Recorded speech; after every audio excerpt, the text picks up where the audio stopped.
I made a statement saying that I'm not a racist. Like, how am I a racist?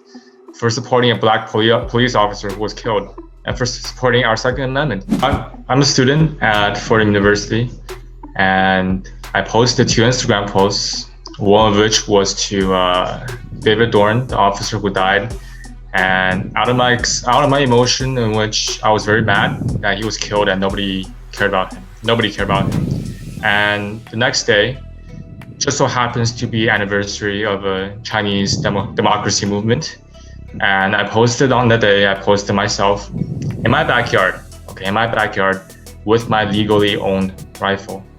And I said, "Don't tread on me," on my caption, with the hashtag of the date of the anniversary. And that got a huge backlash.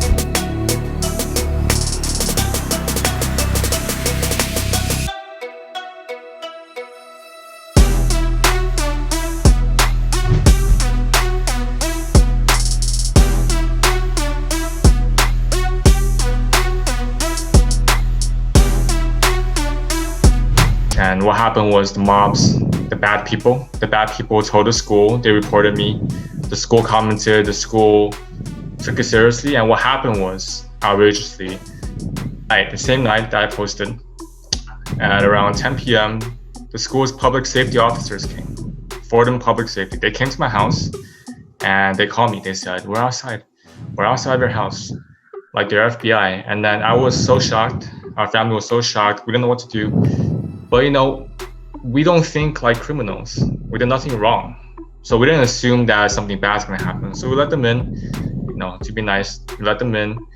And the officer was nice, but they questioned me on a lot of things. Why did I buy the gun? Where did I buy the gun?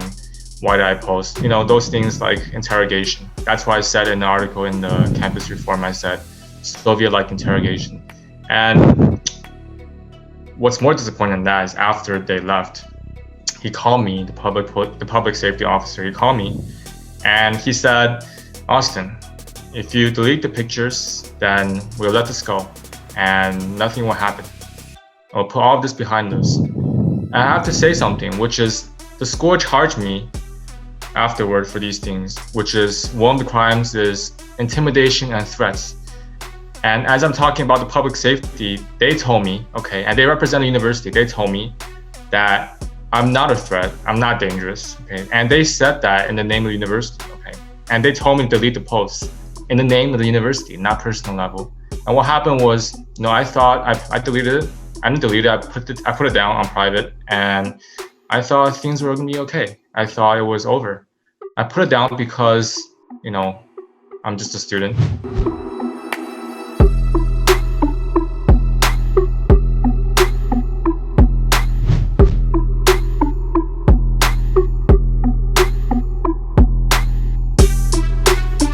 What happened was, after a few days, I got a call from the dean of students in Fordham. He called me because he was going to give me a disciplinary hearing letter. So I'm charged with 3 things. It was bias, hate crime, and it was threats, intimidations, it was disorder. Who knows what disorder means, and who knows what the rest mean. And he called me and he told me this. He said he doesn't usually call. He called me because, why? He called me because he doesn't want me to post it online. So he gave me like a warning shot. And he sent me the email. I have all the documents to prove my word and of my hearing. And after a few days, I had a hearing. I made a statement saying that I'm not a racist. Like, how am I a racist? For supporting a black police officer who was killed and for supporting our Second Amendment. I'm banned from campus, I'm banned from campus. I have to ask for permission to go to the school I pay for. And why? And then I have to listen to this political re-education course. That's what I call it. I have to have inclusion, diversity, bias training. What does that mean? Now I have a white Caucasian dean, and I'm not a racist, but it's true. A white Caucasian dean telling me, a yellow person, that I'm a racist. And I have to go to diversity training. What does that mean? We live in a world where everything's like a cartoon. But afterward, I protested to him. I said, it's absolutely insane. I will take legal action. And what's going on right now is I'm put on supposedly probation, but I will call it semi-suspension. because all the punishments I have, and then I have to accept these terms within a few days. But by this point, it's been a few days. I put the public letter on the internet, and I had some groups like FIRE. They're they're a campus rights group, and they emailed the school. Campus Reform emailed the school. There's no response from them.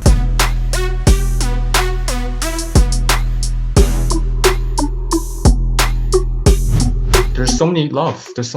There's so much people that are online across the country.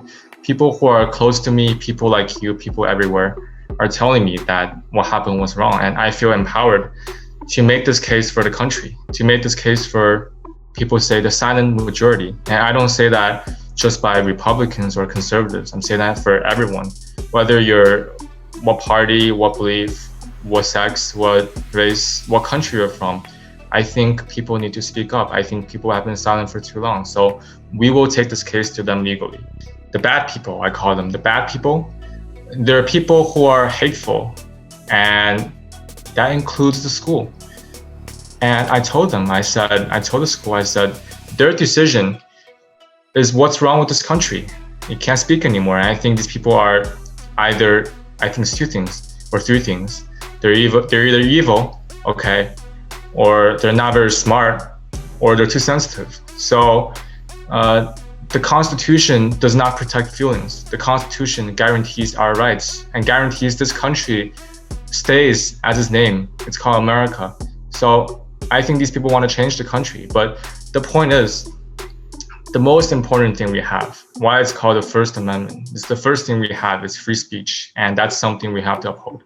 I do hope that people use this opportunity of what happened to me and what we're doing together. I think there's a new movement going on.